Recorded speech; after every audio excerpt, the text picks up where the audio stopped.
నమస్తే. ఆంధ్రప్రదేశ్ రాష్ట్ర వాతావరణ శాఖకి స్వాగతం. నేను డాక్టర్ సగిలి కరుణాసాగర్, వాతావరణ శాస్త్రవేత్త, అమరావతి. గడిచిన 24 గంటల్లో కోస్తాంధ్రప్రదేశ్లో మనకు 1 లేదా 2 చోట్ల వర్షపాతం నమోదు కావడం జరిగింది.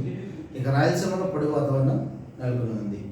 ఇక ఉష్ణోగ్రతలు చూసినట్లయితే గరిష్టంగా మనకు అనంతపురంలో 43.5 డిగ్రీల సెంటీగ్రేడ్ ఉష్ణోగ్రత నమోదు కావడం జరిగింది. ఇక ప్రస్తుతం ఈరోజు చూసినట్లయితే ఉపరితల ఆవర్తనం తెలంగాణ మరియు పరిసర కోస్తాంధ్రప్రదేశ్లలో సగటు సముద్ర మట్టానికి 0.9 కిలోమీటర్ల ఎత్తులో విస్తరించి ఉంది. తెలంగాణ మరియు పరిసర కోస్తాంధ్రప్రదేశ్లలో ఉన్న ఉపరితల ఆవర్తనం నుండి ద్రోణి లేదా గాలుల నిలుపుదల దక్షిణ తమిళనాడు వరకు సగటు సముద్ర మట్టానికి 0.9 కిలోమీటర్ల ఎత్తులో విస్తరించి ఉంది. సగటు సముద్ర మట్టానికి 1.5 కిలోమీటర్ల ఎత్తులో దక్షిణాన అంతర్గత కర్ణాటక మరియు పరిసర ప్రాంతాల్లో ఉన్న ఉపరితల ఆవర్తనం ఈరోజు తక్కువగా గుర్తించబడింది. వీటి ఫలితంగా రాబో 5 రోజులకు వాతావరణ సూచనలు చూసినట్లయితే ఉత్తర కోస్తాంధ్రప్రదేశ్లో మనకు ఈరోజు రేపు 1 లేదా 2 చోట్ల వర్షపాతం నమోదు కావడానికి అవకాశాలు ఉన్నాయి. ఇక దక్షిణ కోస్తాంధ్రప్రదేశ్ అలాగే రాయలసీమలో రాబో 5 రోజులు కూడా మనకు పొడి వాతావరణం నెలకొనే పరిస్థితులు ఉన్నాయి. ఇక ఉష్ణోగ్రతలు చూసినట్లయితే ఈరోజు రాయలసీమలోని అన్ని జిల్లాలు అనగా కర్నూలు, అనంతపురం, సత్యసాయి, చిత్తూరు, అన్నమయ్య, తిరుపతి, వైఎస్ఆర్, నంద్యాల అన్ని జిల్లాలలో కూడా మనకు వడగాలులు వీచే అవకాశాలు ఉన్నాయి. అలాగే ఉత్తర కోస్తాంధ్రప్రదేశ్లోని విశాఖపట్నం, విజయనగరం, శ్రీకాకుళం, పార్వతీపురం అనే జిల్లాలలో మనకు వడగాలులు వీచే అవకాశాలు ఉన్నాయి. ఇక మిగిలినటువంటి అన్ని జిల్లాల్లో కూడా మనకు తేమ, పొడితో పాటుగా అసౌకర్యమైనటువంటి వాతావరణం మనకు నెలకొనే పరిస్థితులు ఉన్నాయి. ఇక రేపటి దిన చూసినట్లయితే రాయలసీమలోని కర్నూలు, నంద్యాల, వైఎస్ఆర్, కడప, అనంతపురం జిల్లాలలో హీట్ వేవ్ వచ్చేదానికి అవకాశం ఉంది. అనగా ఈ వడగాలులు కొంచెం తీవ్రత ఎక్కువగా ఉండటం వలన మనము ఆరెంజ్ కలర్ వార్నింగ్ ఇవ్వడం జరిగింది. ఇక మిగిలిన జిల్లాలు సత్యసాయి, అన్నమయ్య, చిత్తూరు, తిరుపతి ఈ జిల్లాలలో మనకు వడగాలులు వచ్చే అవకాశం ఉన్నాయి.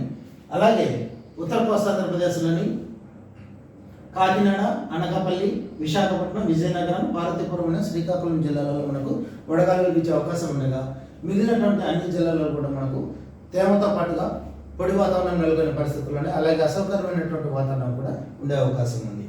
మరి ముఖ్యంగా రేపటి రోజున ఈ 4 జిల్లాలను మనము ఆరెంజ్ వార్నింగ్ ఇవ్వడం జరిగింది. ఇక 26వ తారీఖున చూసినట్లయితే రాయలసీమలోని అన్ని జిల్లాలు అలాగే కోస్తాంధ్రప్రదేశ్లో కూడా అన్ని జిల్లాలు కూడా మనకు వేడిగాలులు వచ్చే అవకాశం ఉండగా ఈ వడగాలులు తీవ్రత దృష్ట్యా అనంతపురం, వైఎస్ఆర్, కడప, నంద్యాల జిల్లా అలాగే తిరుపతి జిల్లాలను మనము ఆరెంజ్ వార్నింగ్ ఇవ్వడం జరిగింది. అలాగే ఉత్తర కోస్తాంధ్రప్రదేశ్లోని కాకినాడ, అనకాపల్లి, విశాఖపట్నం, విజయనగరం, శ్రీకాకుళం, పార్వతీపురం జిల్లాకు మనం ఆరెంజ్ వార్నింగ్ ఇవ్వడం జరిగింది. మిగిలినటువంటి కొన్ని జిల్లాలు అనగా బాపట్ల, కృష్ణా, వెస్ట్ గోదావరి, కోనసీమ ఈ జిల్లాలలో మనకు తేమతో పాటుగా అసౌకర్యమైనటువంటి వాతావరణం నెలకొనే పరిస్థితులు ఉన్నాయి. ఇక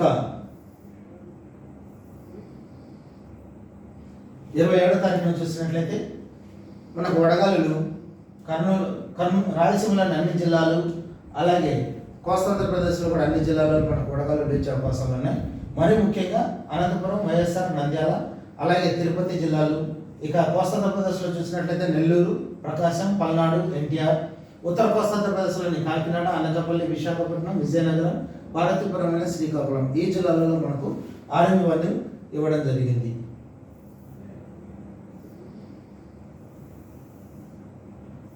ఇరవై 28వ తారీఖున రాయలసీమలోని అన్ని జిల్లాలు అలాగే కోస్తాంధ్రప్రదేశ్లో కూడా అన్ని జిల్లాల్లో మనకు వడగాలులు వీచే అవకాశాలు ఉన్నాయి.